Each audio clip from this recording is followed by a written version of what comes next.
Guys, in my opinion, the MVP race has been ruined this season. And it's not only going to happen this season, but the season after this, and the next one, and the one after that. Because this 65 game rule has gone completely like a face flop on the floor. When I first heard about it, I thought it was a great idea. I felt like too many people were missing too many games. They don't want to go out there and play as much as they used to. Like, I understand that there are injuries happening, but at the same time, I also want to see these guys hoop. If I'm gonna go pay for a ticket and one of them are just gonna miss a game, like one of the NBA players are gonna miss a game just because they're just like being extra careful, then like damn, like that kind of sucks. If they have a real injury, sure, but if they're just like load management a little bit, like damn, bro, I paid real money for that. So when I heard, all right, you gotta play 65 games to be eligible to really go out there and win real awards, MVP, DPOY, even first team, third team, anything, you have to play at least 65 games. In other words, you cannot miss more than 18 games. So I thought that's fire. I feel like we're going to see a lot of players go out there and play more, and that did not happen at all. I mean, we're still seeing players miss games, and now you're seeing players who deserve awards not come out with an award at all because of the fact that they had real injuries. We found out a lot of players who we all thought were kind of just like not faking it, but kind of just been like, hey, I'm not going to play this game.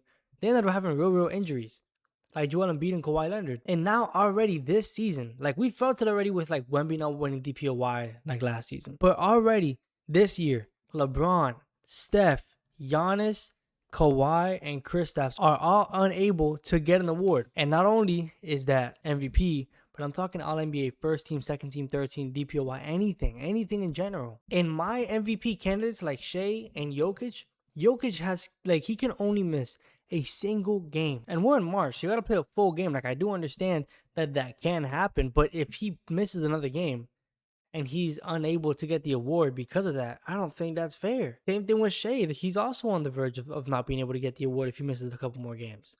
And that's not fair. He's already injured. It just came out that he's going to miss a couple games. I think he also is going to hit that one game threshold where it's like he can't miss another game. And that is just unfair. We're talking about legacies with LeBron and Steph. Whether you think LeBron's gonna get an All NBA team or not, whatever. But like Steph, I feel like he deserves to be on one of those All NBA, at least a third team, but he's not gonna be able to because of this. And this is not only legacies, which is really important in basketball, but also the amount of money these players can make. Like, really, don't forget that when it comes to like salaries and how much they make and their contracts, they're only eligible for a certain contract depending on the awards they get before. That's how we saw Jaylen Brown get a massive payday, more than I thought he was ever going to get in his career in a single contract. He got that because he was getting nasty awards. But if you miss 20 games in a season out of 82, now you cannot get the amount of money that you probably should be getting.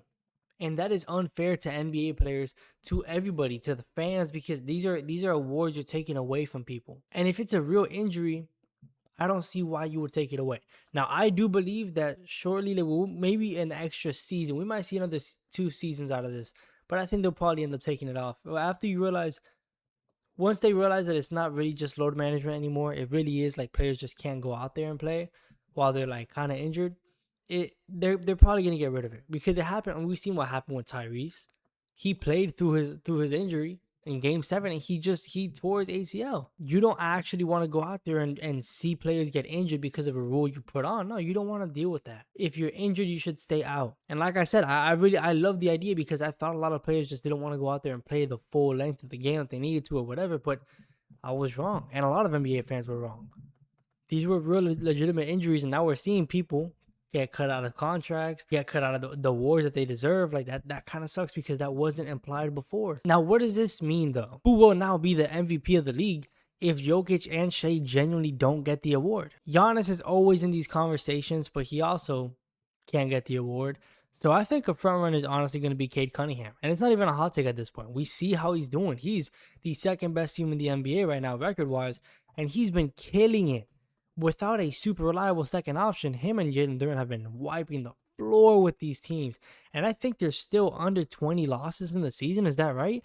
That is still impressive from a team who only a couple seasons ago had one of the worst and longest loss streaks in the NBA history.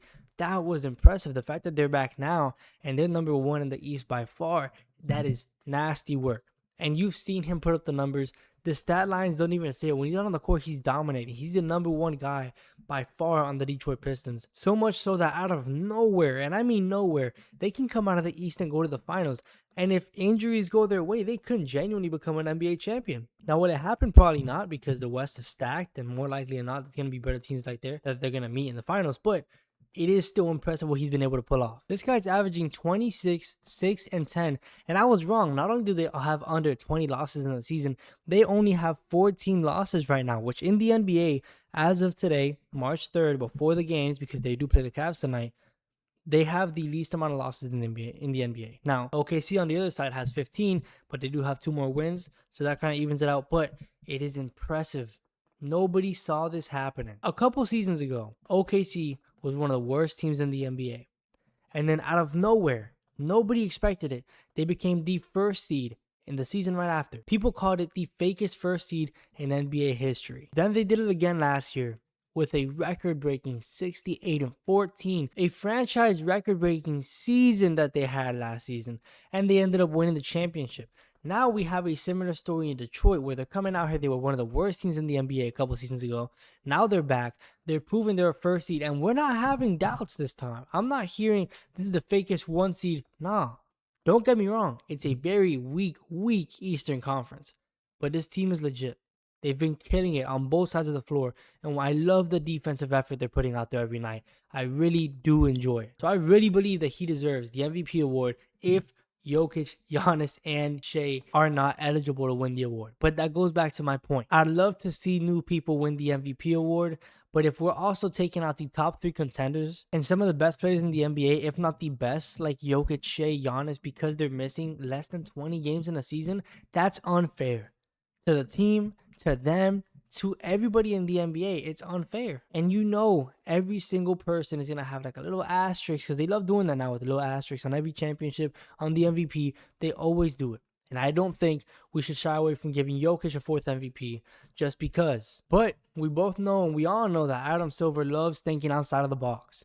With every single dilemma he has, he's always trying to figure out a new way, a new innovative way to figure out how he can solve the problem. But it really is hit or miss. I mean, he really did hit on with that in-season tournament that we have, because I've loved it. But he's also missing because he's trying to ban tanking. And he's trying to move a lot of different things when it comes to the lottery odds. Some that are not too bad of an idea, some that really suck. If you want to watch the video on what he might be thinking, maybe it's flattening out the odds, maybe it's moving out the draft lottery in a different way, who knows? Some of them are nice, some of them are not. Then check out my other video where I talk all about the different solutions that may be coming up in the future. Or if you just want to talk playoff basketball, there are 4 teams that you don't want to see in the first round that I've also talked about in my other videos, so check that out one as well. Guys, I appreciate you guys watching. Like it if you like it. Comment down below what you really think is going to happen. If they're going to keep it. If you think it's fair. You still want to see the MVPs play more than 65 games in a season. Let me know. And I know you like basketball as much as I do, right? Because I'm here talking about it. You're here listening. And I know you're going to comment something too. So subscribe, because I'm posting 3 videos a week.